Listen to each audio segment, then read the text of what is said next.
CBS 17 News presents Local Matters. Democrats have a renewed confidence that they can maintain control of the White House now that Joe Biden has left the race. That includes Wake County Congresswoman Deborah Ross. CBS 17's Russ Bowen joins us. And Russ, you spoke to her about why Democrats think they have a better chance. Yeah, we talked about that, Harris's previous attempt to win the presidency, and what's become a major talking point, Project 2025. Let's talk about the day that you got the news that we all got basically at the same time, right, through social media first, that Joe Biden is not going to run again or dropping out of the race. What was your initial reaction? And now that you've had time to digest it, what are your thoughts? So my initial reaction was, what a selfless patriot. That he had come to the conclusion that he needed to focus just on the rest of the term and not on all of this that was going on with the campaign. So that was my initial reaction. I also found out about it when I was doing a number of events in the Indian community with Congressman Ro Khanna, who had been here for Nancy Pelosi at our unity dinner and then was visiting the Indian community with me. I went to India with him last summer, and the Indian community was so excited. It was just really electric, and it has been electric ever since. Is it sustainable till November? You know, these campaigns can ebb and flow in terms of getting people motivated, door knocking, all these things that have to happen for either side. Well, first of all, it's a sprint to November. And the number of people who have signed up to volunteer, who have contributed to the campaign, who were disengaged and now are on fire. I mean, we're only talking about 3 months, and I absolutely believe she has the momentum to get it done. I also believe that ever since that Republican convention, they just really haven't been able to get anybody's attention. What do you see that Kamala Harris has to do in the coming months? Well, she has got to make her case to a broad spectrum of the American public.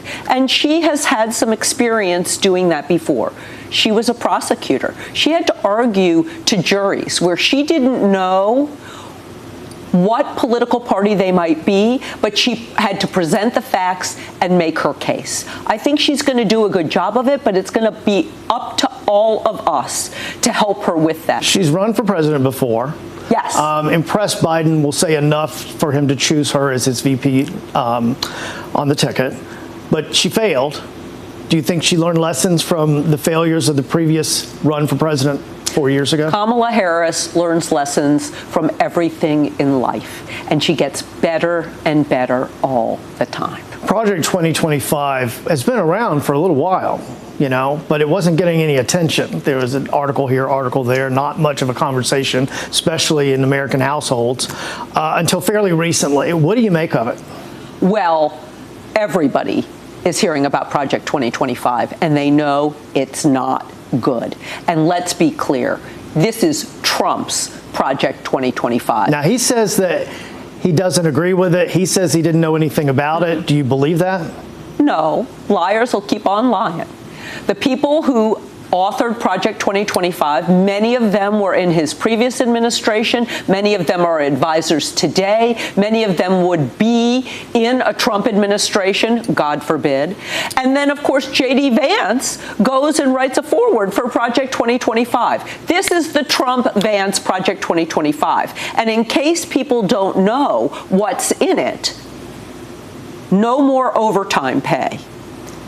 Threats to Social Security and Medicare, raising the age for Social Security, getting rid of the National Weather Service. I mean, what are we talking about? Getting rid of the Department of Education, tracking women for their reproductive biological needs, making sure that we never have access to abortion again. That's just the tip of the iceberg on Project 2025. And it also includes gutting many of the government agencies of civilian workers who are not. I have already heard from workers in the Social Security Administration and in the Environmental Protection Agency who live in Wake County how afraid they are that their jobs will go away. But for the voters. It's not their jobs. It's the services that they provide. Clean air and water, making sure that you can get your Social Security payment. This is a threat. So, and to help people understand the fundamentals of this, people at home may say, well, that's why we have, we have the Senate. That's why we have the House. That's why we have the executive branch and the judicial branch. Ever since Richard Nixon, there has been this effort to expand executive power. We saw how that worked for Richard Nixon. And this would expand executive power as much as possible in service of a right-wing extremist MAGA agenda. Christian and that as is well. And Christian nationalist as well. And so that is not good for the vast majority of people in this country. But make no mistake, it is the Trump-Vance Project 2025.